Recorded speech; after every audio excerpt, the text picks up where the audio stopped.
Baik, Assalamualaikum warahmatullahi wabarakatuh. Waalaikumsalam warahmatullahi wabarakatuh. Baik, kita mulai dengan membaca basmalah bersama. Bismillahirrahmanirrahim. Hari ini pertemuan pertama mata kuliah survei cepat ya, survei cepat epidemiologi. Ini Zoom-nya pakai punyanya Pak Rusman, saya minta bikinin terus. Salah nama mata kuliahnya, malah Anda tepit harusnya kapan? Jumat ya? Iya, Miss. Nah, ini adalah kali pertama kita bertatap muka ya antara saya dengan peminatan EPIT 2019 yang biasanya langganannya tuh cuman 14 orang, 13, 15. Nah, sekarang banyak nih. Saya kira tahun-tahun berikutnya lebih banyak lagi, tahunnya turun lagi. Jadi 13. Entah karena emang jumlah mahasiswa angkatannya yang sedikit atau peminatnya memang yang berkurang gitu ya. Nah, di semester 7 ini mata kuliahnya lebih aplikatif. Yang saya pegang survei cepat sama analisis data epidemiologi. Nah, sebenarnya dua mata kuliah ini ingin saya sinkronisasikan ya terkait dengan tugas akhirnya supaya kalian nggak dapat double tugas gitu karena PJ-nya saya juga. Cuman untuk formulasinya yang harus dituliskan dalam RPS itu apa namanya? Saya belum menyelesaikan gitu. Jadi untuk RPS hari ini belum bisa di-share nggak apa-apa ya. Ya, insya Allah mungkin minggu depan baru bisa di-share. Kita belum buka ya. Kebuka dengan baca basmalah bersama. Bismillahirrahmanirrahim. Ya, oke. Jadi terkait dengan persiapan kuliah sebenarnya gini teman-teman. Ini tahun kedua saya megang mata kuliah ini. Tahun kedua. Biasanya pada ada yang pegang gitu. Terus entah kenapa di tahun lalu yang online ya, sudah mulai online saya yang megang. Dan sepertinya materinya banyak yang berbeda gitu. Dan Pak Dadang sekarang masih ngajar di kelas khusus. Cuma saya belum sempat berkomunikasi sama kompetensi yang diberikan. Apakah sama atau tidak. Tapi saya pikir tidak menjadi masalah besar. Harusnya sih tidak terlalu berbeda. Nah, sumber yang saya ambil nantinya adalah dari original dari modulnya Profesor Frerich ya dari UCLA University of California Los Angeles yang tahun lalu sudah saya usahakan khatam. Jadi saya ikut course-nya beliau dulu, terus baru saya bikin materi mata kuliah ini gitu. Karena dulu tuh sebelum ada dosen-dosen EPIT, kita masih ngundang dosen dari UI sebagai ahli survei cepat. Nanti kalau misalnya saya nggak ahli-ahli banget, maaf ya, gitu ya. Karena ilmu ini memang ilmu yang dikuasai oleh beberapa ahli tertentu. Cuma ada bagian yang sangat beratnya dan ada bagian yang ringannya. Dari seluruh kurikulumnya Profesor Frerich itu tidak saya masukkan semua ke dalam tujuan pembelajaran kita karena levelnya masih S1 ya. Takutnya terlalu berat. Paling tidak teman-teman semua di sini bisa menguasai basic-basic dan praktik survei cepat. Jadi harapan saya sih di semester ini bisa melakukan survei ya. Cuma nanti konsepnya seperti apa saya akan pikirkan lagi. Apakah sudah possible untuk turun lapangan atau tidak gitu. Kalau tidak, survei cepat dilakukan dalam bentuk daring itu sangat bias ya, sangat potensial bias. Jadi memang sepertinya harus turun lapangan. Kecuali kita punya data spesifik calon responden kita atau sampel kita seperti nomor rumah, alamat, nomor rumah, kemudian nomor handphone ya. Nanti deh kita diskusikan lagi. Nah, supaya hari ini tidak kosong, saya akan memberikan materi tentang pengantarnya dulu ya, pengantar Terus gini, jadi teman-teman kan saya pause dulu sebentar. Baik. Definisi survei cepat, kalau menurut bahasa KBBI itu kalau bentuk bakunya survei itu kayak gini. Jadi saya mau ajarin cara nulis dulu. Ya, survei. Oke. Jadi bukan survei, bukan pakai y di belakang, bukan ya, tapi survei kayak judul yang tadi. Nih, gini ya. Ya. Kayak judul ini. Cara bisa melihat wajah-wajah kalian tanpa menghalangi slide saya gimana nih? Bentar ya. Ini ada yang sambil magang ya, Rina sambil magang. Gak apa-apa Rin, gak diomelin. Rina bimbingan saya kebetulan. Sama Nia. Gak apa-apa. Nia, dia masih di puskesmas Nia. Mana Nia? Nia, kameranya nggak nyalain. Nia lagi ngapain ya? Jalan Tera, ayo. Tera, Ismiatun, Hilda. Yo, wajahnya mana? Kalau sinyalnya nggak ada masalah, nyalain ya. Mahira, Nabila. Sis, maaf, si Nabila Sofia juga lagi di jalan. Oh, lagi di jalan. Baik-baik. Nabila juga bimbingan saya nih. Nabila. Skripsi tapi bukan magang ya. Mega. Siapa lagi anak Epit? Shelly magang juga. Shelly pasti magang, Shelly. Masih, Miss. Di Dinkes ya? Iya, Miss. Tuh dia masih magang. Jadi kalau yang sambil-sambilan magang, nanti kalau emang kurang-kurang ngerti, bisa rekamannya bisa saya share lagi di YouTube ya, bisa nonton. Nah, definisinya adalah teknik riset dengan memberi batas yang jelas atas data. Ya, ada batas yang jelas atas data. Jadi ketahuan data yang mau diambil data apa aja. Ya, bisa juga bahasa lainnya adalah penyelidikan. Ya, survei itu penyelidikan atau peninjauan. Ya, itu namanya survei secara harfiah menurut KBBI-nya. Nah, contohnya hasil survei tanah di daerah itu membuktikan bahwa tanah itu mengandung biji besi. Nah, survei di sini ya pada kalimat ini menunjukkan arti pengukuran ya, pengukuran tanah. Gitu. Tanahnya diukur tapi bukan seberapa luas atau seberapa lebar, tapi diukur kandungannya.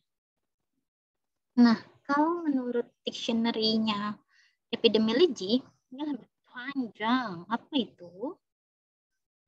An investigation, ya, an investigation, sebuah penyelidikan in which information is systematically collected, di mana informasi dalam penyelidikan itu secara sistematis dikumpulkan. Jadi pengumpulan informasi secara sistematis, kemudian but in which the experimental method is not used.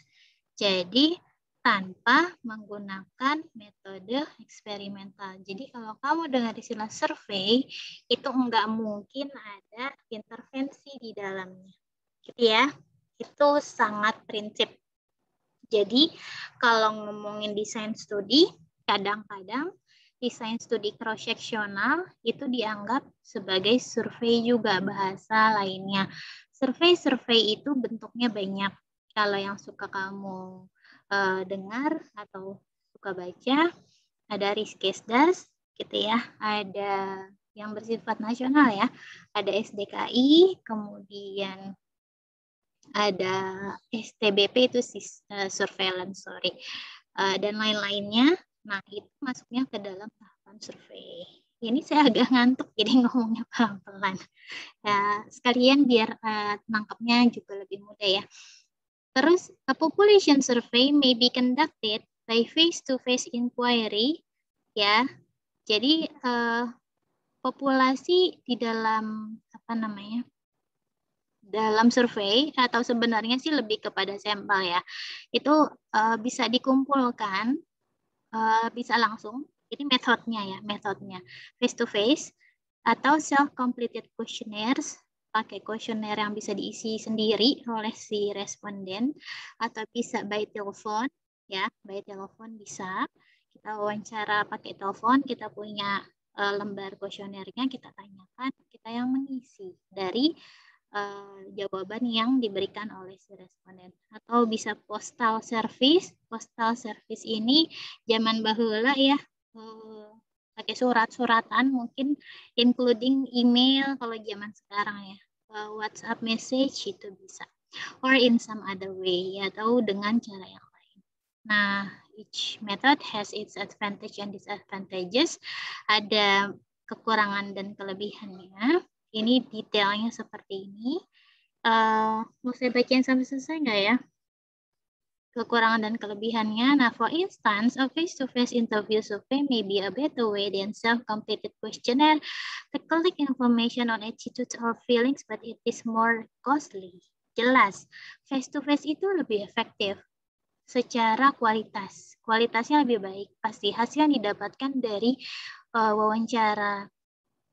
Kita punya berkas untuk ditanyakan gitu ya, kuesioner, punya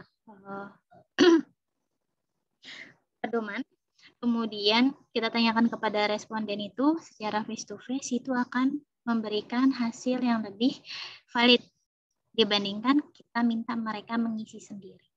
Tapi ternyata lebih costly karena kita harus datang. Tapi kalau sekarang mungkin bisa online, tapi harus face to face, misalnya pakai Zoom atau pakai WhatsApp, video call gitu ya, WhatsApp call dan lain-lainnya.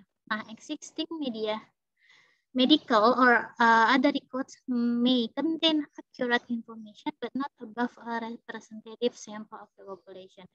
Nah, ini sebagai informasi tambahan saja bahwa kita bisa menggunakan medical record sebagai data dasar untuk mencari sampel dari sebuah populasi, tapi sebenarnya tidak menjamin bahwa data yang kita ambil dari medical record itu adalah mewakili populasi yang sesungguhnya. Jadi sebenarnya yang mau ditekankan di dalam survei ini ngambil datanya langsung gitu. Kecuali kalau kita bikin batasan populasinya hanya pengunjung fasilitas kesehatan saja. Tapi biasanya kalau survei ini yang dijadikan sampel adalah masyarakat sehat gitu ya. Jadi turun ke lapangan. Nah, the information that is gathered in a survey is usually complex enough to require editing for accuracy, completeness, etc. Jadi informasi yang dikumpulkan pada tahapan survei biasanya cukup kompleks ya. Jadi membutuhkan tahapan editing. Akurasi, completeness ini berkaitan dengan software yang harus digunakan. Ada coding, ada data entry, ada processing, ada analysis ya, and nearly always now by computer. Jadi memang sangat bergantung pada software gitu ya. The generalizability of result depends upon the extent to which the surveyed population is representative. Ini ngomongin tentang data hasil yang survei yang kita kumpulkan itu apakah mewakili kondisi populasi yang sebenarnya atau tidak. Ya, jadi ada asas generalisir atau tidak, ini teman-teman EPIT harus paham.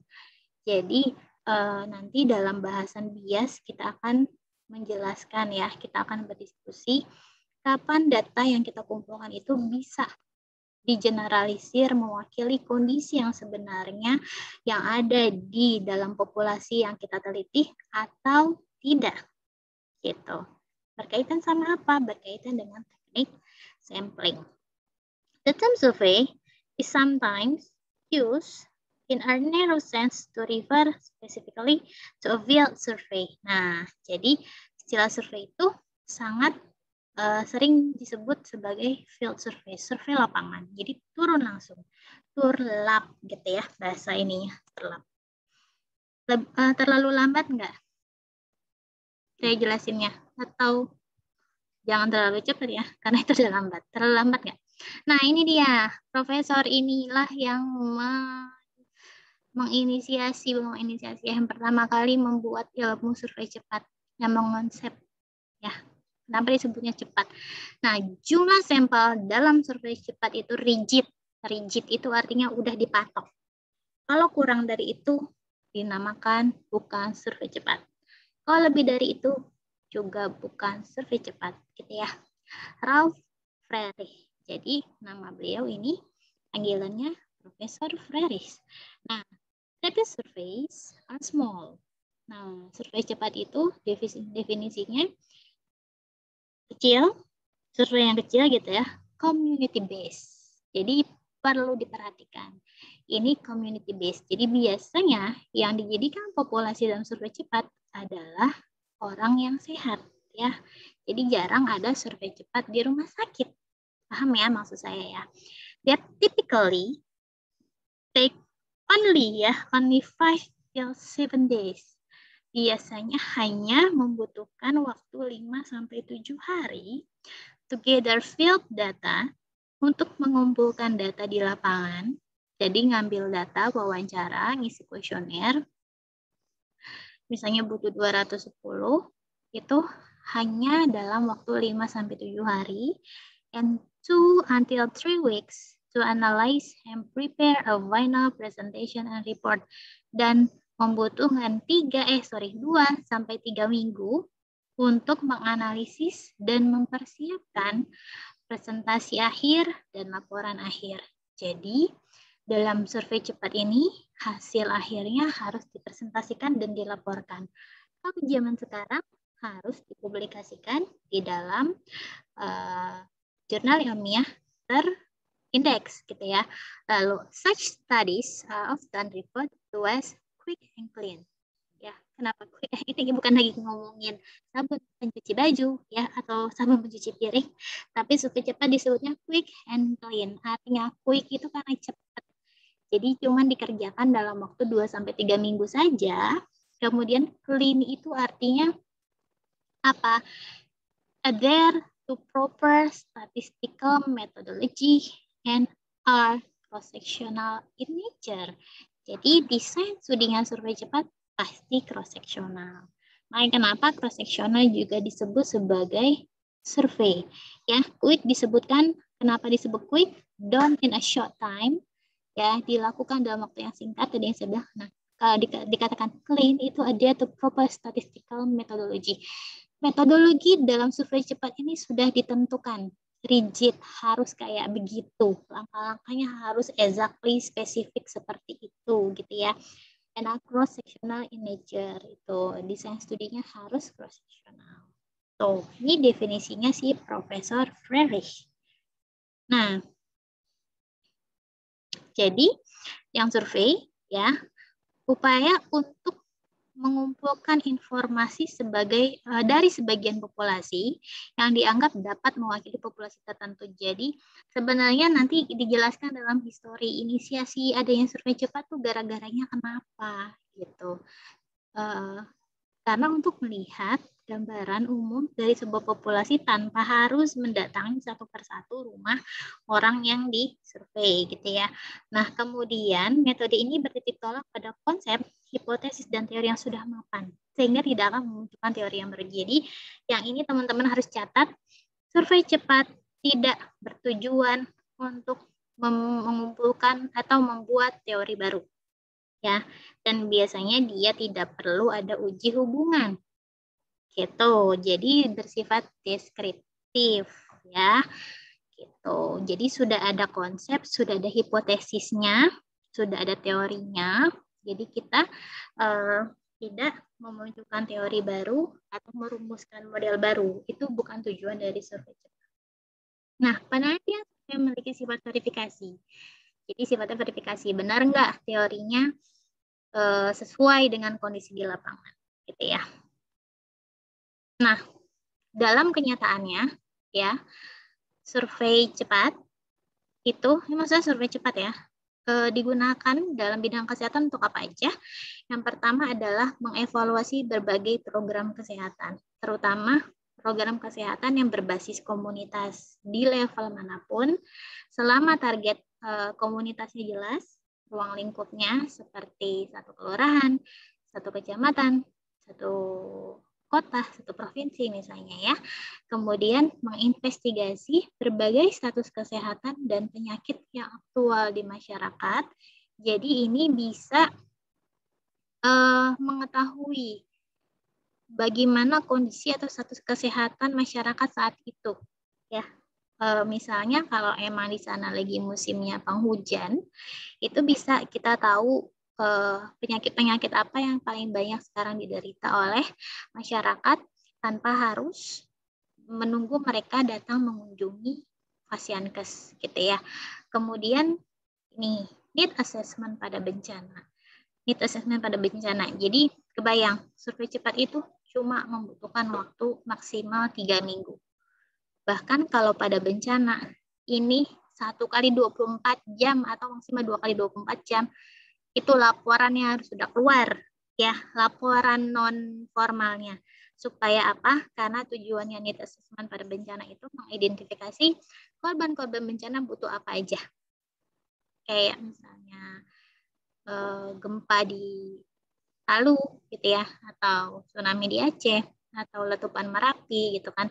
Kalau surveinya kelamaan 2 minggu orangnya keburu mati ya gitu. Jadi ini harus dilakukan dengan cepat. Makanya metodenya yang dipakai adalah survei cepat.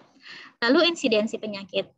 Nah, jika terjadi suatu lonjakan kasus, kita bisa mengukur seberapa tinggi insiden penyakit di wilayah tersebut. Gitu. Kemudian bisa juga dipakai survei cepat itu untuk mengidentifikasi faktor-faktor etiologi penyakit. Kita mau cari tahu faktor etiologi atau faktor risiko ya. Etiologi secara biologis mungkin kalau penyakit DBD misalnya jelas agentnya adalah virus Dengue gitu ya. Tapi kita mau tahu faktor mana yang paling dominan yang terjadi gitu, atau misalnya pada kelompok komunitas tertentu bagaimana kondisi faktor-faktor risiko yang berpotensi. Kita tadi saya ralat ya, bukan mencari faktor dominan, tapi bagaimana kondisi faktor-faktor risiko yang berpotensi menunjang para masyarakat di komunitas tersebut untuk terinfeksi DBD lebih tinggi. Gitu. Jadi maksudnya kayak gimana sih Miss? Gitu kan, contohnya kayak gini. Misalnya di lingkungan bantaran sungai, gitu ya, lingkungan bantaran sungai. Nah, kita identifikasi faktor etiologi penyakit yang bisa meningkatkan risiko mereka untuk terinfeksi DBD.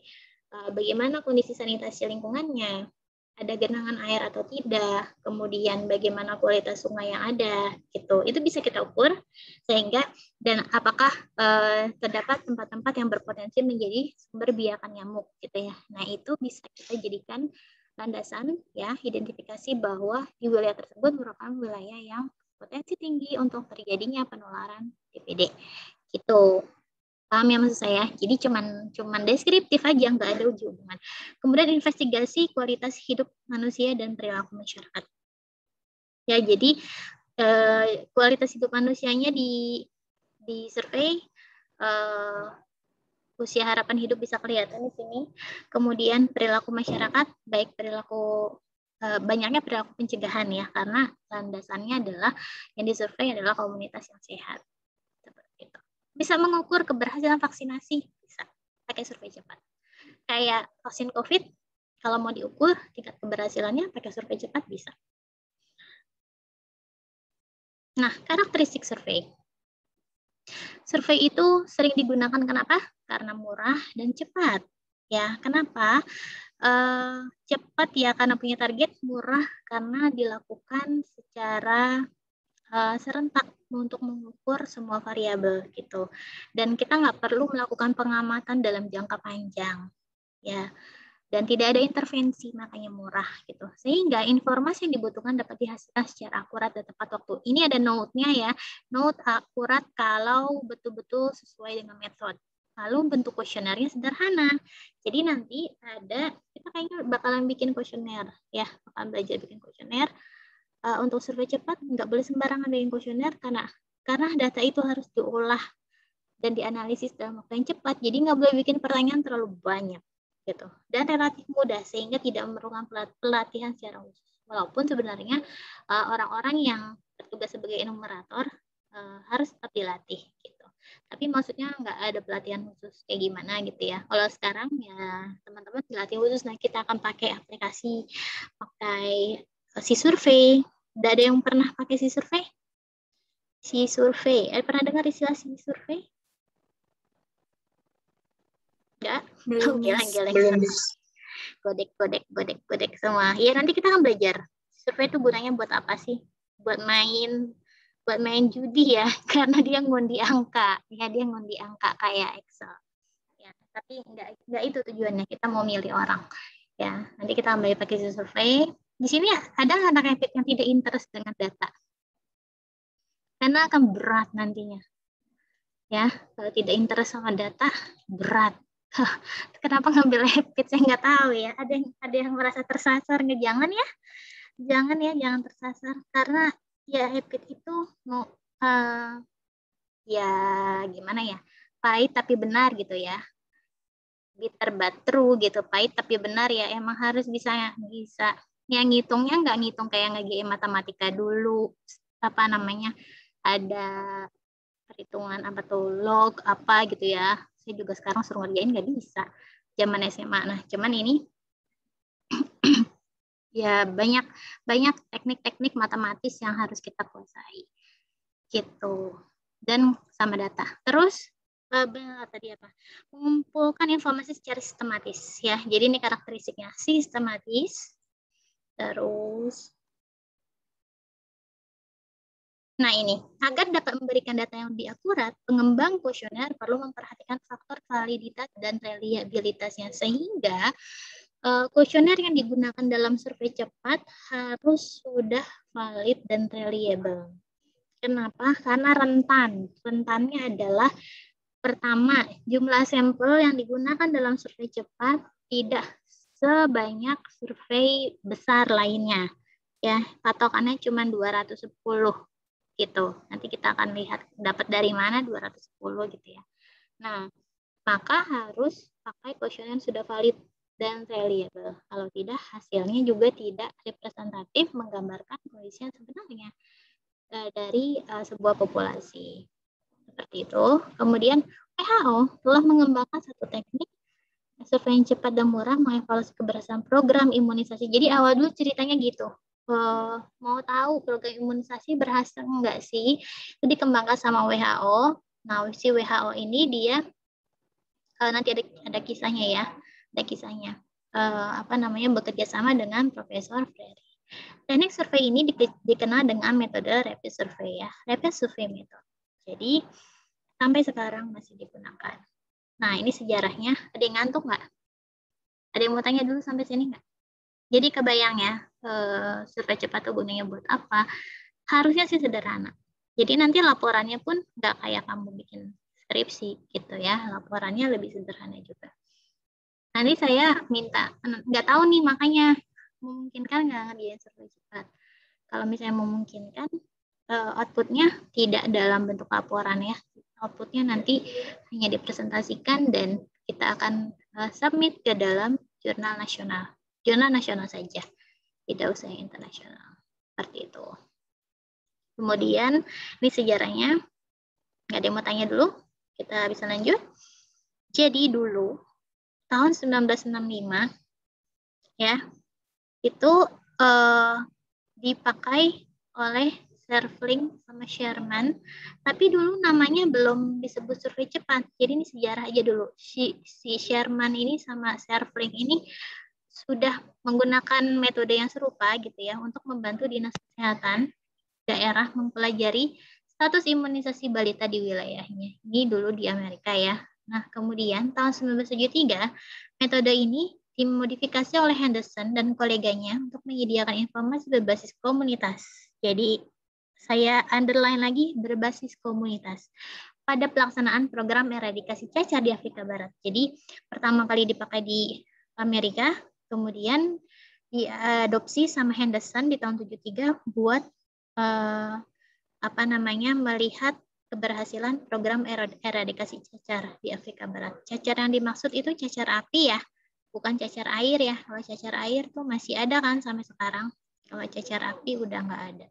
Ada yang dulu pernah kena cacar api? Enggak ya, cacar api disebut api karena panas kalau dia pecah, seperti gunung Merapi. Melepuh kulitnya. Virusnya jahat sekali ya, makanya sangat mematikan dan ini sudah berhasil tereradikasi. Nah, kemudian tahun 1974 ya, program pengembangan imunisasi punyanya WHO ya, Expanded Program of Immunization saat itu namanya, menggunakan dan mengembangkan metode survei cepat lebih lanjut. Nah, kemudian dulu belum ada teknik samplingnya, pakainya kayak gimana-gimana ya, zamannya si Sherman Sherman sama Henderson ini, tapi di tahun 74 baru sama WHO mulai dirumuskan untuk menggunakan rancangan sampel klaster 2 tahap.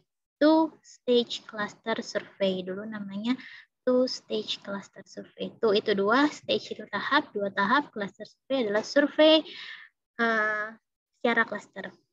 Ya.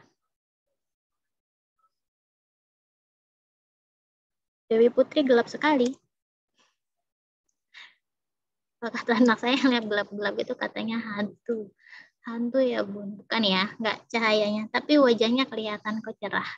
Karena kerudungnya gelap jadinya kelihatan. Apa? Saya tegur-tegurin ya biar pada nggak ngantuk. Ini yang pakai masker. Antera lagi magang?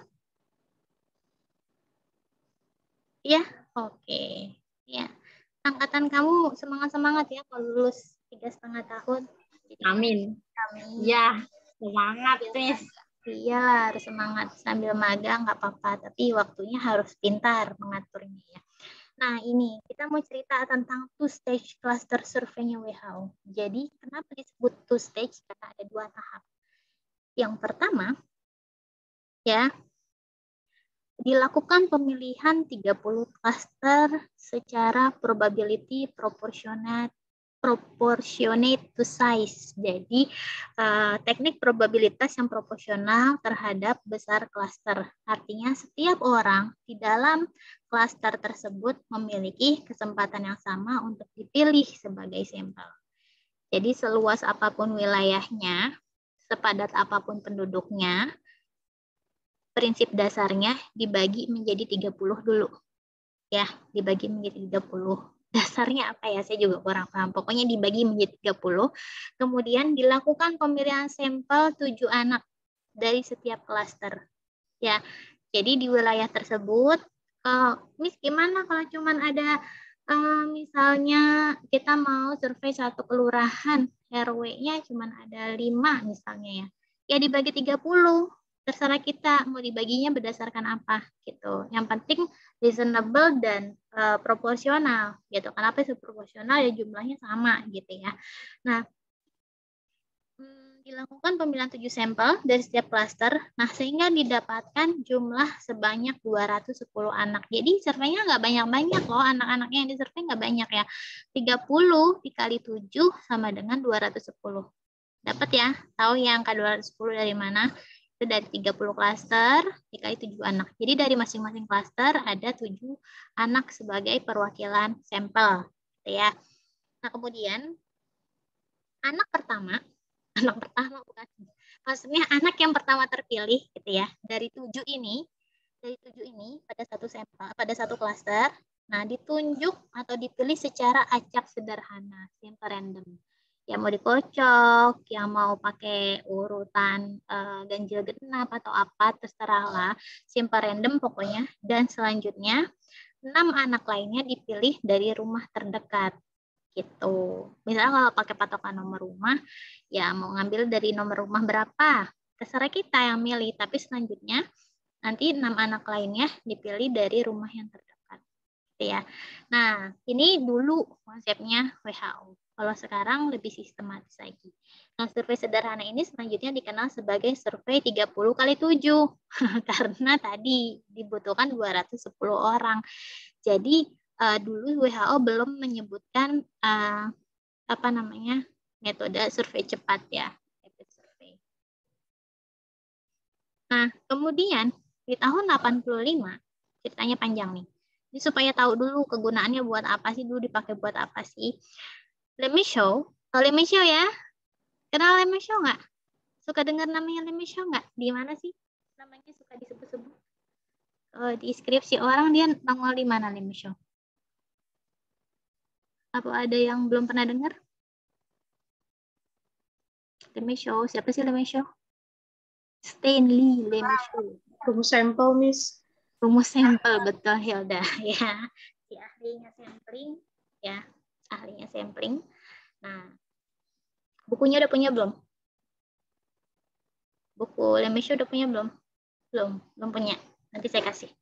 Tapi bahasa Inggris ya, judgement sendiri.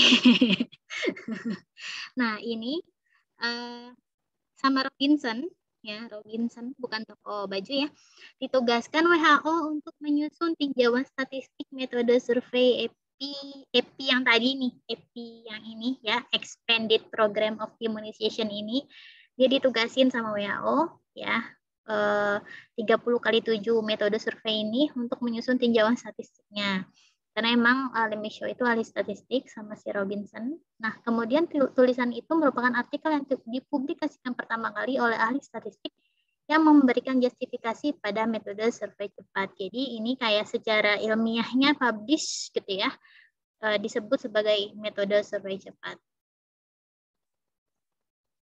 Nah, tahun 1989, ini Profesor Freire ya, University of Berkeley sama University of Hawaii melalui konsorsium bersama UCLA, University of California, Los Angeles, ya bekerja sama dalam proyek pengembangan pelayanan kesehatan primer di Myanmar. Jadi mereka punya proyek bareng untuk pelayanan kesehatan primer di Myanmar. Dulu namanya Burma. Nah, pada saat itu Freire berpendapat bahwa penyelesaian laporan mengenai masalah kesehatan masyarakat masih terlalu lama. Jadi kalau dulu zamannya WHO cuma sampai mentok cara ngitungnya doang. Paham ya pengembangannya ya. Tapi Profesor Freire ini yang bikin patokan bahwa survei cepat itu harus selesai dalam 2-3 minggu. Gitu. Kalau yang diambil cuma dikit datanya, teknik samplingnya benar, ya representatif, kemudian sayang sekali kalau laporannya terlalu lama. Padahal orang-orang itu butuh hasilnya. Kayak tadi, rapid need assessment pada pada korban bencana alam kan itu harus butuh cepat kan. Mereka butuh apa aja kita harus data. Nah, waktu itu Profesor Ferrari menilai seperti itu sehingga dia mengembangkan survei cepat dengan memanfaatkan mikrokomputer. Jadi kalau dulu ini nih fungsi komputer adalah membantu mempercepat proses analisis data dan pelaporan. Kebayang nggak kalau kamu harus nulis di kertas? Iya, susah ya, ngitung satu-satu gitu ya, terus ngerekap satu-satu. Sejago apapun si Lemay Show ilmu statistiknya gitu ya, tapi kalau nggak ada komputer itu akan lebih lama. Nah, jadi di tahun 89 ini untungnya dulu udah ada mikrokomputer. Nah, Profesor Freire ini mengembangkan metode ini ya, dan kemungkinan aplikasi metode survei ini pada masalah kesehatan. Jadi dia memanfaatkan. Ya, jadi Profesor Freire di tahun 89. Makanya kenapa yang disebut sebagai bapaknya survei cepat itu bukannya Lemay Show ya, atau tadi si Robinson atau yang lain, tapi Profesor Freire karena dia yang menyempurnakan dari perhitungan, enggak cuma dari konsep perhitungan jumlah sampelnya aja, tapi juga bagaimana sampai pelaporannya selesai dalam waktu cepat. Nah, aplikasi komputer tersebut dapat mempercepat penyelesaian survei kurang dari 1 bulan. Jadi sangat efektif sekali. Ini skripsinya boleh nggak survei cepat? Boleh, teman-teman. Kamu skripsi boleh survei cepat. Ya, beneran nggak apa-apa. Berarti sebulan bisa selesai? Bisa. Kalau mau ya. Amin, amin aja nih ya. Pembimbingnya siapa nih ya? Saya minum dulu bentar. Tolong diingatkan ya kalau waktunya udah mau habis ya. Kemudian selanjutnya di tahun 1994, Aryawan itu dosen FKM UI, Pak Iwan, ya, Pak Iwan Aryawan, kenal nggak? Dosen FKM UI nggak kenal, nggak apa-apa. Yang buku statistiknya udah banyak ditulis dan dipakai oleh mahasiswa FKM. Nah, itu kerjasama nih. Karena emang kalau orang-orang Amerika itu senangnya survei-survei kesehatan masyarakat di negara Asia Tenggara. Karena negara kita tuh masih banyak permasalahan kesehatannya ya. Nah, Jadi Pak Iwan Aryawan sama Ferry ini mengembangkan perangkat lunak namanya C-Survey. Ya, C-Survey yang dapat digunakan untuk merancang sampel pada survei cepat. Jadi nanti akan ada satu sesi, kita praktik menghitung jumlah sampel dan memilih randoman acakan gitu ya. Acakan siapa yang akan kita jadikan sampel itu pakai aplikasi C-Survey. Nah, kemudian CDC juga telah menambahkan modul C-Sample pada program EpiInfo untuk keperluan analisis data survei cepat. Nah, yang dipakai adalah EpiInfo. Jadi EpiInfo itu adalah aplikasi ringan yang nggak seberat SPSS. Kalau kamu buka SPSS, muternya lama nggak di laptop. Kalau lama ya, EpiInfo dia ringan dan bisa dipakai di HP karena emang dia dibuat fungsinya untuk investigasi wabah dulunya. Investigasi wabah juga kan dilakukan cepat ya. Udah dapat mata kuliah investigasi wabah? Lagi berjalan nih Sama siapa? sama Bu Tere. Bu Tere. Nanti belajar bikin kurva epidemi gitu ya. Dan juga menganalisis menggunakan EpiInfo. Tapi saya nggak tahu Bu Tere ngajarin EpiInfo apa enggak. Kalau saya dulu ngajar, tapi di UIN ngajarnya. Saya ajarin pakai EpiInfo di survei, di investigasi wabah kayak gimana. Nah, nanti kita akan belajar pakai EpiInfo. Semua pengembangan metode survei cepat tersebut semakin mempermudah pelaksanaan survei dan meningkatkan akurasi hasilnya. Jadi karena udah dibantu komputer, udah ada aplikasi-aplikasi yang jadinya lebih cepat selesainya. Dan Bennett, TKK, mempublikasikan artikel mengenai survei klaster 2 tahap sebagai pengembangan dari publikasinya Frerich yang menguraikan estimasi rasio sebagai landasan statistik metode survei cepat. Jadi ada alasan ilmiahnya kenapa 210 itu boleh dan representatif. Gitu ya, jadi nggak sembarangan. Nah, itu sejarah. Ada yang mau tanya tentang sejarah? Sudah paham tentang sejarahnya, asal-usulnya bagaimana? Nah, sekarang kita Miss, saya mau tanya. Iya, silakan Amira.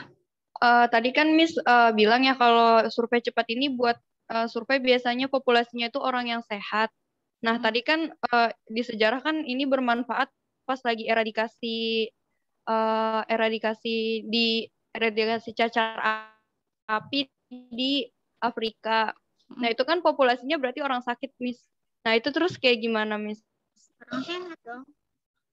Orang sehat, kita cari masih ada kayak sakit cacar gitu. Jadi populasi dasarnya orang sehat karena community base. Jadi yang survei yang dilakukan enggak di vaskes, enggak di rumah sakit, tapi di community base, di rumah-rumah gitu ya, di rumah-rumah. Nah, kemudian saya tidak begitu paham bagaimana instrumen yang digunakan di sana ya, pertanyaan-pertanyaannya seperti apa gitu, tapi sasarannya adalah populasi yang sehat. Dan cacar api di sini kan tidak hanya menyerang balita tapi juga orang dewasa. Nah, untuk menilai eradikasi itu berhasil atau tidak seharusnya tidak ditemukan adanya masyarakat yang menderita cacar api atau memiliki gejala yang mengarah kepada cacar api gitu. Jadi ini enggak nunggu orang sakit datang ke puskes dulu, tapi orang-orang sehat itu disurvei, mungkin yang diidentifikasi gejala-gejala yang mengarah ke cacar apinya gitu ya, atau ada riwayat pajanan enggak gitu, riwayat pajanan dari agennya atau enggak gitu, sehingga bisa menilai bahwa pada wilayah tersebut yang biasanya misalnya insidensi cacar apinya tinggi kemudian sudah tidak ada. Seperti itu Amira. Jadi penilaian eradikasinya seperti itu. Baik, Miss, terima kasih. Ya. Tadi ya, kalau jelas. Misalnya dilihat dari struktur kalimatnya mungkin bayangannya kayak orang yang sakit cacar api yang disurvei ya. Iya, Miss. Iya, karena kita lihat eradikasi. Kalau eradikasi artinya udah nggak ada sama sekali kasusnya gitu ya. Oke. Kemudian, nah ini bisa dilanjut? Bisa? Oke, kita lanjut ya. Ciri khas metode survei cepat. Nah, yang khasnya, kayak sebenarnya kalau dari tadi saya cerita, udah teman-teman semua udah tahu khasnya apa. Nah, dipergunakan untuk mengukur kejadian yang sering terjadi di masyarakat. Ya, masyarakat, denote ya, lalu pengambilan sampel secara cluster 2 tahap. Two-stage cluster survey. Itu teknik samplingnya, selalu. Kalau bukan itu, bukan survei cepat namanya. Miss, kalau saya ngambil sampelnya tetangga-tetangga saya yang dekat gimana? Bukan survei cepat, karena survei cepat harus pakai teknik sampling two stage cluster, gitu ya. Kemudian di mana untuk tiap wilayah diambil sebanyak 30 cluster dan masing-masing diambil 7, ya. Dan dengan 10 responden. Jadi 7 kali 3, 7 kali 3 210 ya. Nah, kemudian jumlah pertanyaan hanya dibatasi 20 sampai dengan 30 item. Nah, tadi karena dia targetnya adalah harus selesai laporannya selama kurang dari 1 bulan, bahkan kalau bisa 2 minggu ya 2 minggu gitu ya. Sehingga jumlah pertanyaannya tidak terlalu banyak. Karena terlalu banyak pertanyaan, terlalu butuh waktu lama untuk mengisi, dan butuh waktu lama juga untuk menganalisis. Kemudian, nah rancangan sampel input data maksudnya ya pemasukan ini input data, aku saya nulisnya pemasukan sih. Kemudian pengolahan dan analisis data dilakukan dengan bantuan komputer, yaitu si survei sama si sampel. Ya, untuk menggunakan asumsi klaster 2 tahap si sampel menjadi pedomannya saja. Kemudian hasil survei disajikan dengan menggunakan teknik statistik yang sederhana dan tetap memperhatikan kaidah statistik yang berlaku. Ini 6 ciri khasnya. Nah, ini jumlah sampelnya. Ya, jadi tujuan penelitiannya apakah estimasi parameter atau uji hipotesis. Nah, untuk tujuan estimasi parameter, rumus umumnya seperti ini. Ya, jadi pakai rumusnya Lemeshow ya, pakai rumusnya Lemeshow karena memang yang mengembangkan pertama untuk perhitungan sampelnya adalah Lemeshow berdasarkan arahan dari WHO. Nah, pakai Z1 min alpha dibagi 2. Ya, nilai Z-score adalah untuk tingkat kepercayaan pada alpha tertentu. Biasanya berapa sih? 95% ya biasanya. Lalu prevalensi atau proporsi populasi, ini P. Kemudian D itu presisi mutlak atau absolut. Kemudian DEF itu adalah perbandingan varians, ya, perbandingan varians pada desain sampel kompleks. Jadi klaster atau stratifikasi dibandingkan dengan varian yang diperoleh jika survei dilakukan dengan desain sampel acak sederhana. Nah, biasanya ini kita nggak ngitung secara manual, tapi sudah ada di aplikasinya Lemeshow. Ada yang sudah punya aplikasinya Lemeshow?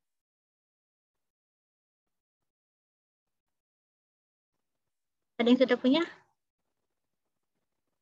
Nih, seperti ini. Oh, sample size.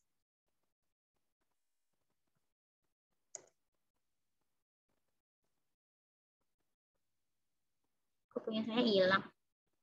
Terus saya cari dulu deh. Saya punya kayaknya, apa kebuang ya? Karena install ulang.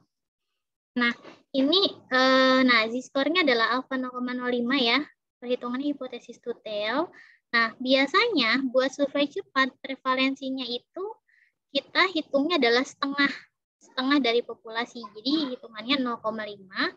Lalu D-nya ya, D itu apa tadi? D itu adalah presisi mutlaknya adalah 10%. Jadi jangan yang 20 ya. Kalau 20 jadi makin gede dia makin nggak presisi. Kemudian def-nya variannya adalah 2. Jadi ini kalau varian antar klaster relatif homogen. Jadi karena klaster yang kita teliti adalah pada populasi yang sama, jadi biasanya homogen. Kecuali kita mau membandingkan dua populasi yang berbeda. Perkotaan dengan pedesaan, maka biasanya variannya akan lebar atau besar angkanya. Nah, maka biasanya yang dipakai adalah 2. Ya, variannya adalah 2. Karena nggak mungkin 1. Sehomogen-homogennya suatu populasi, itu pasti ada variannya. Ya, walaupun perbedaannya sedikit. Ini konsep biostat ya. Masih ingat nggak ya? Biostat deskriptif sama inferensial. Lebih ke inferensial sih. Varian, lalala itu kan sebenarnya masuknya deskriptif ya. Bukunya Ibu Luknis Sabri, metode statistik yang warna oranye merah gitu punya? Punya. Yang kecil. Nah, di dalam situ, kalau masih bingung varian itu apa, baca lagi ya. Di situ ada. Nah, karena ada 30 klaster, jadi harus dibikin 30 klaster, maka jumlah orang per klasternya adalah 192. Ini jumlah sampel minimal. Oke, minimal ini dapat nih jadinya sekian-sekian dikali sekian dapat 96 dikali 2 variannya dapat 192. Nah, maka karena ada 30 klaster, kalau 192 per klaster itu dibagi 30 per klaster dapat 6,4. Jadi dibulatkan ke atas. Nah, teman-teman harus hati-hati. Saat mendapatkan jumlah sampel yang angkanya desimal, jangan sekali-kali membulatkan ke bawah. Karena yang akan kita survei adalah manusia. Jadi nggak mungkin kan ada desimalnya ya, ada pecahannya. Tapi kalau membulatkan ke bawah artinya kita mengurangi jumlah sampel minimal. Sehingga yang dibulatkan harus ke atas. Jadi walaupun 6,4 kalau secara matematis pembulatannya menjadi 6 ya. Ya, tapi karena ini manusia, ada 1/4 potongan badan manusia di sana, gitu. Maka harus dicari tambahan 3/4-nya lagi. Ya, bukannya dibuang 1/4 potongannya itu. Paham ya maksud saya? Jadi nggak boleh dikurangin, tapi pembulatannya harus ke atas. Karena prinsipnya ini yang akan kita survei dalam manusia. Nah, sehingga jumlah sampelnya menjadi 30 dikali 7, 210. Jadi sebenarnya 210 ini tidak mutlak dari hasil perhitungan sampelnya, ternyata minimalnya 192. Gitu ya, minimalnya 192. Tapi karena patokannya ada 30 klaster, jadinya yang diambil per klaster adalah 7 orang. Nah, jumlah sampel 30 kali 7 dapat dipakai pada kejadian yang sering atau common event. Ya, jadi gini. Karena bisa disurvei pada masyarakat umum. Kalau misalnya rare event itu kayak ada sindrom-sindrom tertentu, ya, misalnya apa namanya tuh, ADHD pada anak-anak, tahu nggak ADHD? Semacam kelainan psikologis, ya, ADHD kayak anak hiperaktif gitu. Nah, itu kan kejadian langka ya, Atau misalnya sindrom-sindrom tertentu, sindrom Down misalnya pada balita mau diidentifikasi dari awal. Nah, itu untuk perhitungan sampelnya tidak boleh pakai yang 30 kali 7 karena rare event jatuhnya. Rare event jatuhnya, jadi nggak boleh pakai. Nah, jumlah sampel 30 menurut Pak Iwan ya. 55 sini. Saya salah nulis apa 95 ya. Jumlah sampel 30 kali 7 dapat dipakai untuk kejadian dengan proporsi atau prevalensi yang terjadi di masyarakat yang sebesar 15-85% terjadi di masyarakat. Baru boleh. Baik itu penyakit maupun program pencegahan, gitu ya. Kemudian untuk kejadian yang jarang maka perlu dihitung kembali. Nah, di tahun 95 ini kayaknya saya salah ketik nih.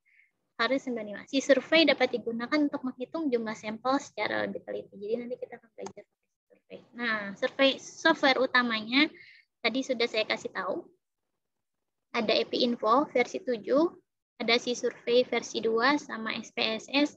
Cuman SPSS kayaknya kita nggak akan pakai buat survei cepat ya, tapi akan kita pakai buat analisis data epidemiologi. Ya, pakai buat analisis data epidemiologi. Karena saya yakin mahasiswa akan mengerjakan skripsi pakai SPSS. Ada yang mau coba pakai EpiInfo? Itu saja dulu. Ada yang mau tanya nggak? Saya masih jam. Ada yang mau ditanya? Kalau tidak ada, saya yang tanya. Mau tanya, Miss. Oke, silakan Zulfa. Saya stop share dulu. Kalau survei cepat itu kan bisa dipakai di berbagai tingkat ya, Miss ya. Nah, kalau misalkan kayak tingkatnya nasional gitu, berarti yang diambil itu gimana, Miss, untuk klasternya gitu? Kalau tingkatnya nasional, biasanya dikecilkan dulu cakupannya.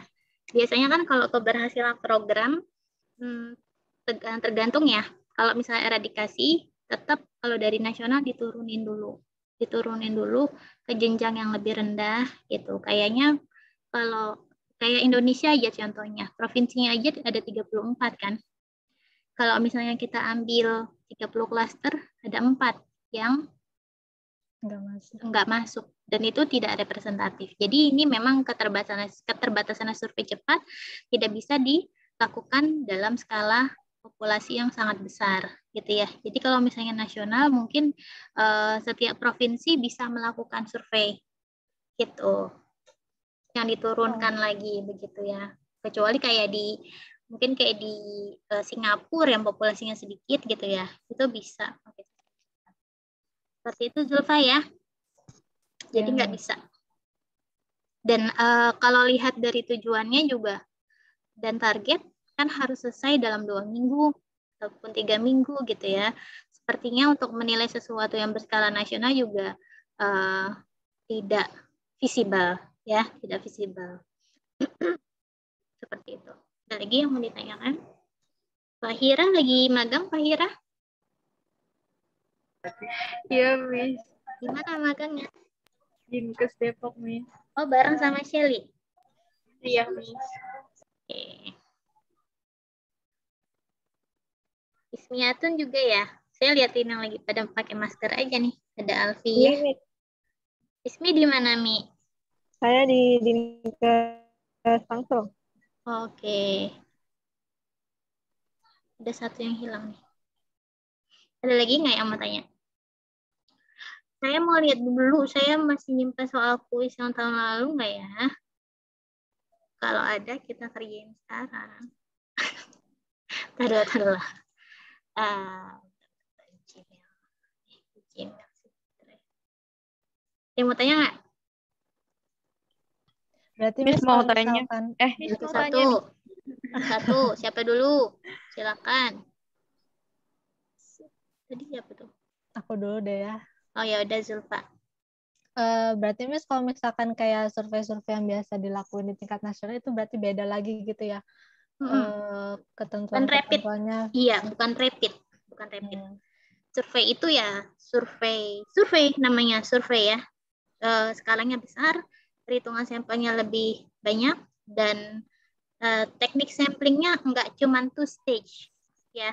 Karena kalau survei cepat ini 2 stage saja, buat 2 tahap saja. Kalau survei seperti Riskesdas gitu ya yang tadi saya bilang, SDKI jenisnya memang sama survei, tapi dia bukan termasuk survei cepat karena biasanya dikerjakan berbulan-bulan tuh. Gitu. Terus pemilihan sampelnya juga lebih dari 2 tahap, maka disebutnya sebagai multi stage. Kalau kamu baca laporan Riskesdas, mereka akan menyebutkan teknik sampling yang mereka gunakan adalah multi stage. Jadi lebih dari 2 tahap. Multi itu kan banyak ya. Gitu. Baik, Miss. Ada lagi yang mau ditanyakan?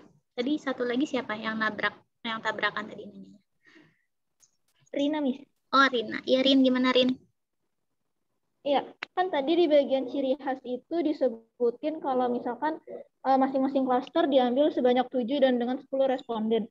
Jadi itunya tuh 7 atau 10 responden, Miss? Kayaknya 7 deh. Saya salah nulis ya. Saya benerin deh. Tadi juga saya baca kok begini. Nah, diambil sebanyak 7. Jadi 7 dikali 30 ya. Oke. Jadi Oke. 10-nya Ini enggak ya? Enggak, sampai situ aja. Oke. Terima kasih, Rina. Ada lagi yang mau ditanyakan? Miss mau nanya. Ya, Amira. Berarti 7 tiap klaster itu udah pasti ya, Miss? Nggak tergantung sama jumlah populasi, nggak tergantung sama apa namanya kasusnya. Yang penting kasusnya bukan yang rare case itu.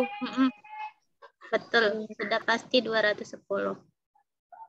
Mau dimanapun itu, misalnya kan bencana nih di suatu kecamatan. Nah itu udah pasti kita harus ngambil sampel buat survei cepatnya tuh 210 orang itu. Iya, betul. Karena terikat dengan rapidnya gitu. Ya, karena terikat dengan rapidnya.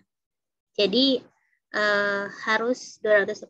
Kalau emang jumlah populasinya tidak terlalu banyak gitu, kita harus membaginya menjadi 30 klaster dulu. Kalau dia terlalu luas, ya selama teknik sampling yang kita gunakan benar, insya Allah representatif gitu ya. Tapi bukan untuk skala nasional ya, kayaknya skala provinsi juga kayaknya masih terlalu luas.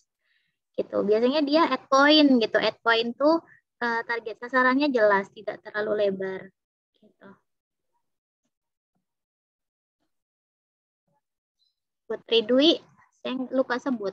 Bimbingan magang saya juga udah selesai, dia magangnya. Laporannya jangan lupa ya, Putri. Iya, Miss. Oke.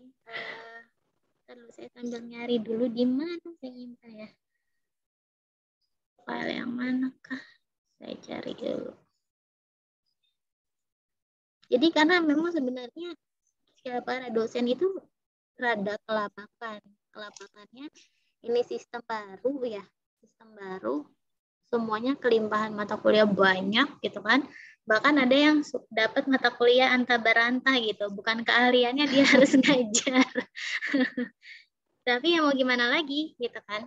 Karena yang diajar ini anak SKM harus general gitu, harus paham semuanya. Tapi untungnya saya nggak dapet itu. Jadi saya ngajar peminatan semua sama anak 2000 berapa? 19.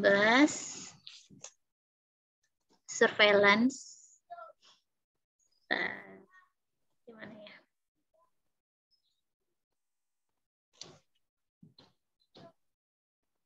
Kuis mana ya? Handat Epi.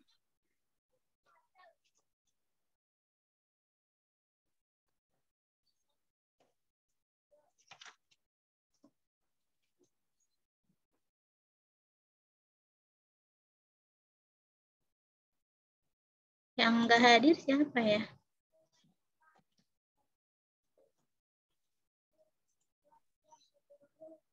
Nur Ramadan paling ganteng di sini. Hadir, Miss. Iya, hadir semua. Absen ngisi sendiri ya di e-learning ya? Udah? Iya, Miss. Udah. Udah bisa kan? Ya, nggak ada hitung-hitungan absen lah kalau sama saya. Tapi tetap hadir. Jadi tahun lalu, ya, saya mau bilang. Tahun lalu tuh, saya bukannya ini sih ya, membuka aib, bukan. Saya tidak sebut siapa mahasiswanya. Jadi, survei cepat itu dulu hanya ada UTS ya, hanya ada UTS dan UAS itu saya kasih project, agak lupa saya tahun lalu ngapain, sama mata kuliah Andat Epit sama kan. Nah, Andat Epit malah nggak ada UTS, nggak ada UASnya gitu, karena praktikum semua. Jadi nanti yang dikumpulkan praktikum nggak ngerjain soal-soal PG gitu atau esai gitu enggak. Nah kan los ya, jadi kan kalau UAS itu batasan absen 75% dulu difilter sama kampus ya kan, baru boleh ikut ujian apa enggak, dipanggil-panggilin gitu kan anaknya kan. Nah kalian nggak tahu sih yang sistem online gimana. Nah saat saya mau merekap nilai karena emang mata kuliah saya nggak ada UAS, ada satu mahasiswa yang tingkat kehadirannya hanya 50%. Gitu. Jadi ya kan lebih rendah dari target minimal ya. Persentase kehadiran kan 75% kan. Jadi kalau misalnya dosennya ngisi 14 sesi, dia harusnya minimal 11 datang gitu kan, 11 kali datang tatap muka. Nah, ini karena emang mata kuliahnya rada berat, saya nggak mungkin kayak cuman ngasih kamu bahan bacaan terus ngasih tugas gitu ya. Jadi harus tatap muka kayak gini. Mungkin ada beberapa dosen lain yang lebih fleksibel karena entah materinya lebih ringan atau bagaimana. Nah, jadi saya anggap tatap muka itu penting gitu. Walaupun dia ngerjain tugas selesai, presentasi ya dia presentasi, tapi saat praktikum, kayak Andat Epit itu kan ada tahapan-tahapan praktikum ya. Ntar kita akan sedikit mengulang manajemen data, ya kita akan sedikit mengulang manajemen data, tapi akan lebih digali lebih dalam dari segi analisis epidemiologinya. Nah, itu kan banyak tuh dia yang nggak ikut. Ya akhirnya, dan saya paling tidak mau memberikan tugas tambahan di akhir karena akan memberatkan pekerjaan saya sebagai pengajar. Nilainya harus cepetan disetor gitu kan ke akademik gitu. Bagi sekarang biasanya seminggu 2 minggu habis ujian tuh udah diminta gitu.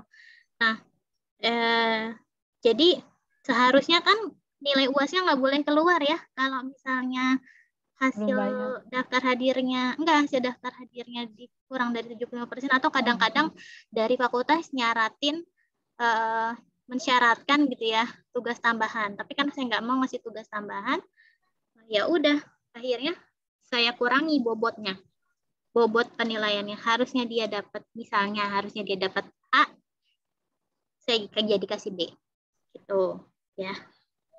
Bahkan kemarin saya kasih B min. Kasih B min. Saya mau kasih C, saya nggak tega, saya kasih B min. Gitu. Jadi tolong diperhatikan ya. Saya mempercayakan kalian untuk mengisi daftar hadir, dan yang tatap muka di sini juga saya lihat. Maksudnya Bukan berarti saya tidak melihat rekapan absennya gitu ya. Rekapan absen juga saya lihat. Ini soal kuisnya nggak ketemu, kayaknya doa kalian terkabul. Kemana soal kuisnya? Kita saya kasih dulu deh, karena yang beneran dikasih mata kuliah baru hari ini kan, hari Kamis. Oke, saya tanya satu-satu aja. Oke, saya tanya satu-satu. Kita masih punya waktu sekitar 10 menit. Mana ya?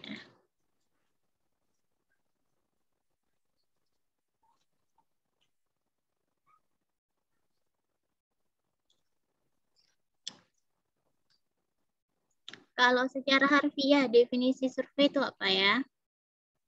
Saya mau nanya Zalma. Zalma.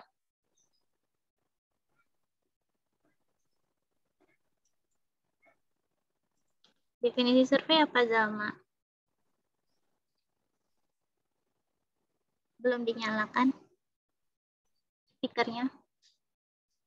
Belum di-unmute.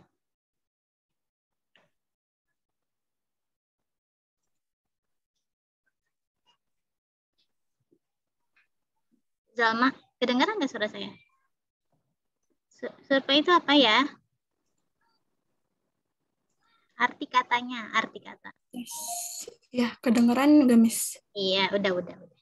Ya. Baru kebuka. Survei itu apa? Riset penyelidikan. Kalau perkataannya harfiah. Harfiah. Ya, harfiah. Riset penyelidikan. Oke. Kemudian, kalau definisinya survei cepat, menurutnya Profesor Ferry, apa ya? Fania? Ya, Miss. Ya, definisinya survei cepat menurut Profesor Ferry apa?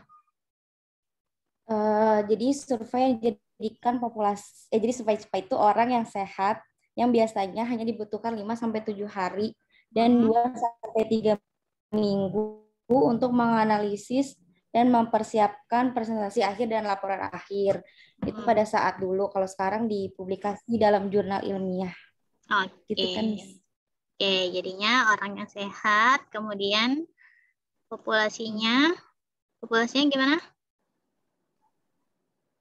Dilakukan selama berapa hari?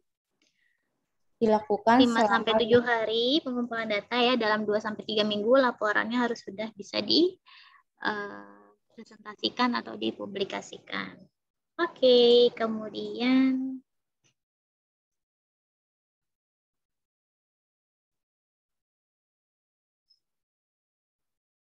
pada penelitian atau pada survei cepat ya, biasanya tujuan dilakukannya untuk apa sih?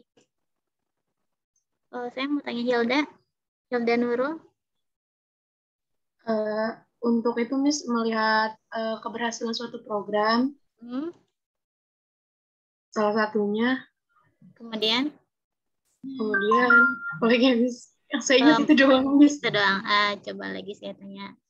Nur Ramadan, tujuan survei untuk apa? Tujuan survei cepat biasanya kegunaannya untuk apa? Untuk memperoleh informasi tentang suatu masalah dalam jangka waktu yang relatif, Miss. Dalam jangka waktu yang apa? Relatif. Relatif apa? Relatif singkat, Miss, kan enggak lama. Oke, kemudian Zahro, apa lagi tujuannya? Buat ini, Miss, mengidentifikasi faktor-faktor etiologi penyakit. Oke, identifikasi faktor etiologi penyakit. Kemudian apa lagi? Karima? Untuk ini, investigasi kualitas hidup manusia dan perilaku masyarakatnya. Oke, investigasi kualitas hidup manusia dan perilaku masyarakat. Lalu siapa lagi ya di sini? Alfia bisa jawab? Sibuk kayaknya dia. Tujuan atau kegunaannya survei cepat untuk apa, Alfia?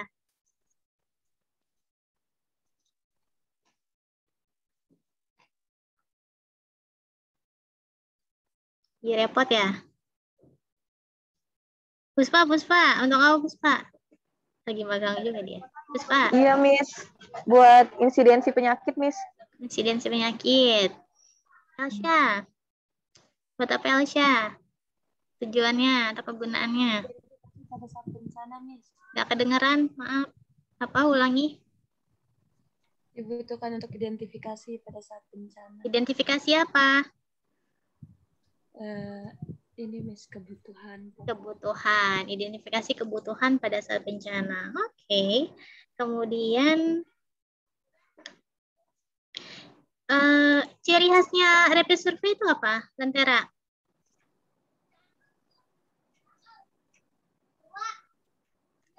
Lentera, rapid survey ciri khasnya apa? Atau karakteristiknya apa sih?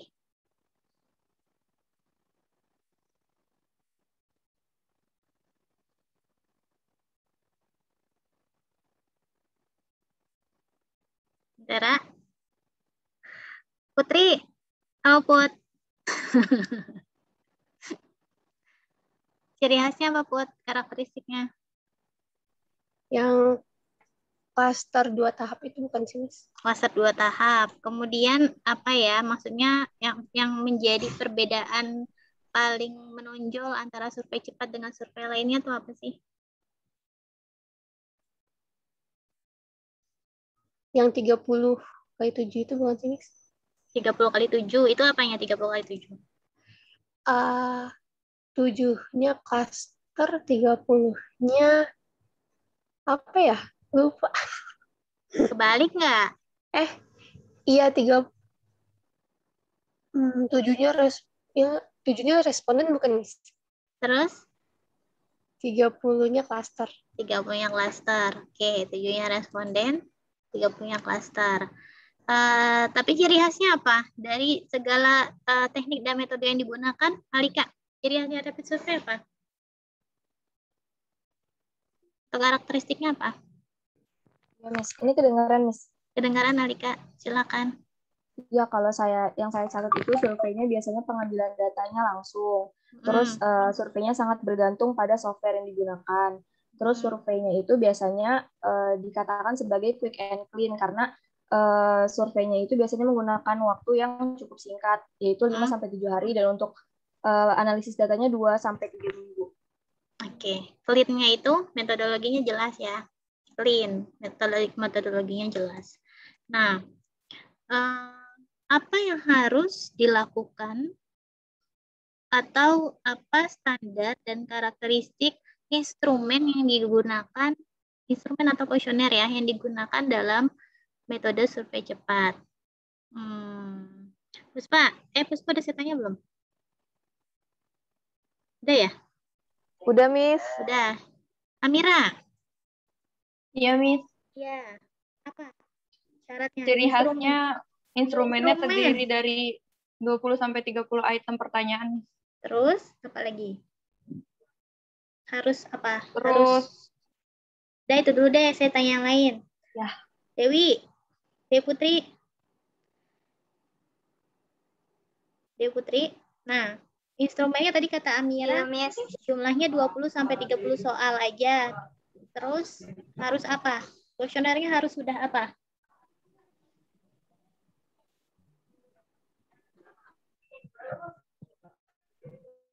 Waduh, putus-putus nih. Saya stop video dulu ya. Di sini sinyalnya patah-patah. Dewi, nggak kedengaran di saya, maaf. Bisa diulang, Dewi. Dewi. Halo. Ya, Miss. Maaf tadi putus-putus. Iya, sebentar ya, Miss. Siapa ya? Fahira. Fahira ditanya belum ya? Fahira. Iya, Miss. Gimana? Yang saya catat di sini, yang tadi Amira bicarakan sama sederhana dan relatif mudah. Sederhana, relatif mudah. Terus syarat-syarat itu supaya datanya valid bagaimana? Kuesionernya harus seperti apa? Shelly. Shell. Kayaknya nggak dengar sih Shelly ini. Dengar nggak? Nabila. Gimana Nabila? Ya, Miss. Kuesionernya harus apa Nabila? Reliable, Miss. Jangan takut Reliable, salah, Miss. nggak apa. Iya betul, reliable ya. Satu lagi selain reliable apa? Validitas, Miss. Iya, harus sudah melewati tahapan uji validitas dan reliabilitas. Jadi nggak boleh ya, misal nih, kamu nanti dapat kesempatan jadi relawan di sebuah bencana, ya. Terus kamu ditugaskan karena anak peminatan EPID misalnya ditugaskan untuk melakukan survei need assessment pada mereka, ya, pada korban bencana alam. Datang ke satu-satu ke pengungsian gitu ya, ke bangsa pengungsian. Terus kamu bingung mau nanya apa aja. Terus tiba-tiba kamu bikin tuh pertanyaan saat itu juga, kira-kira valid dan reliable atau enggak? Enggak, ya, tidak valid dan tidak reliable. Jadi instrumennya harus sudah baku, sehingga ketika kita membuat survei atau memulai untuk melaksanakan rapid survei, biasanya kita sudah dibekali dengan instrumen atau merumuskan instrumennya sebelum masa pelaksanaan survei cepat itu. Jadi kalau misalnya di tempat bencana itu biasanya gimana? Biasanya sudah punya kuesioner standar dari BNPB. Jangan khawatir teman-teman. Ya, yang perlu kamu cari tahu adalah download di mana itu kuesioner gitu ya. Jadi itu sudah ada panduannya. Jadi jangan kali-kali kamu bikin sendiri. Kan biasanya ini apa ya namanya? Sering terjadi kalau di skripsi ya, mahasiswa ada kasus mahasiswa entah saya nguji apa saya bimbing gitu. Dia udah ngambil kuesioner baku. Jadi ini sebenarnya kuesioner yang sudah valid dan reliable nggak cuma di rapid survei, tapi sebenarnya di semua survei juga harus dilakukan. Sudah ngambil kuesioner baku terus diubah-ubah sama dia atau bahkan dihapus. Dari 50 item dia cuma ngambil misalnya setengahnya aja. Nah itu pertanyaannya, saya perlu nggak melakukan uji validitas reliabilitas lagi? Jawabannya perlu. Gitu ya. Kenapa? Karena kamu acak-acak itu kuesioner. Ya, gitu. Terus kira-kira ketika sudah diuji validitas dan reliabilitas bisa merepresentasikan apa yang dimaksud dalam pedoman dalam kuesioner baku itu atau tidak? Belum tentu. Karena banyak data yang hilang. Banyak informasi yang harusnya dikumpulkan malah tidak kamu kumpulkan. Seperti itu ya. Jadi itulah kegunaannya uji validitas dan reliabilitas. Nanti di analisis data epidemiologi kita akan bahas lagi. Terus, kayaknya kalau nanya ke sejarah, nggak terlalu rigid kemudian harus menguasai ya. Siapa sih Bapak survei cepat epidemiologi? Mega?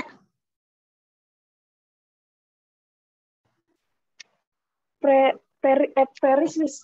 Siapa namanya? Profesor? Profesor Ralph Perry. Dari mana dia? Dari Amerika ya, Miss. Dari Amerika. Institusinya?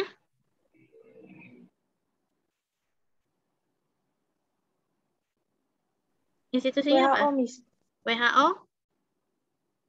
Yakin WHO? Indah. Profesor Perry dari mana, Indah?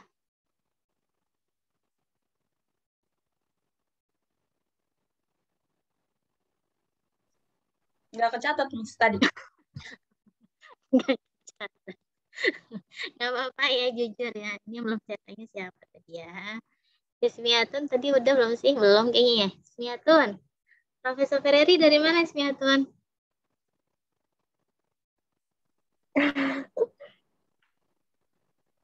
Dari? Nggak tahu ya. Nggak tahu. Dari Nia, Suknia. Dari mana Suknia? Profesor Ferry dari mana Nia? Tadi kayaknya Universitas Hawaii. Bukan. Dia tahunya itu doang. Jerman. Tapi ini Bukan. Jerman. Bukan. Dari UCLA. University of California, Los Angeles. Ya.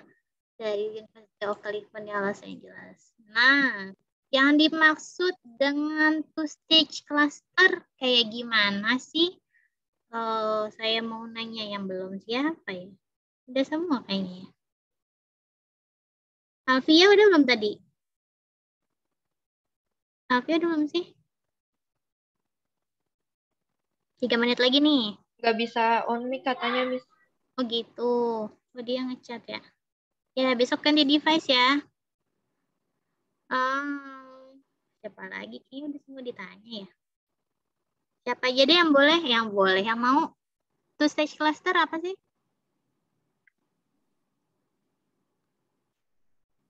Ya Zalma, silakan. Zalma mau ngomong? Dengan 2 tahap cluster. Kayak gimana tuh? Yang tahap awal kan ada 30 meter. Kemudian tahap yang keduanya 7 kali 10 yang tadi. Bukan dikali 10 ya, 7 kali 30 ya. Oh 30. iya. Tadi saya ralat ya, 30. Jadi dikali 7 sama dengan 210 ya, 210. Kemudian pertanyaan terakhir, software apa yang biasanya digunakan dalam metode survei cepat? SPSS. Salah. Di survei. Happy Info. Si survei. Si survei ya. Happy Info dan si survei. Oke, itu sepertinya sudah. Tanya jawabnya sudah selesai. Jadi minggu depan saya akan share, insya Allah akan share RPS-nya, kemudian akan lanjut ke materi berikutnya ya. Ada yang ingin ditanyakan sebelum ditutup? Sudah cukup? Mudah-mudahan bermanfaat ya dan mudah dipahami. Amin. Kita tutup dengan membaca hamdalah bersama. Dan doa setelah belajar, kalau doa setelah belajar dulu saya diajarkan Allahumma inni qad istauda'tuka ma'alam tanihi fardudhu ilayya inda hajati ilaihi wala tunsinihi ya rabbal alamin. Artinya ya Allah, aku titipkan ilmu yang telah Engkau ajarkan kepadaku. Itu artinya ya, Allahumma inni qad istauda'tuka ma'alam tanihi fardudhu ilayya, maka kembalikanlah kepadaku inda hajati ilaihi ketika aku membutuhkannya. Wala tunsinihi ya rabbal alamin, dan janganlah Engkau membuatku lupa terhadap ilmu tersebut. Gitu, itu arti doanya. Ya. Kapan-kapan saya kasih tulisannya ya. Oke ya. Assalamualaikum warahmatullahi wabarakatuh. Waalaikumsalam. Terima kasih. Yuk, terima kasih.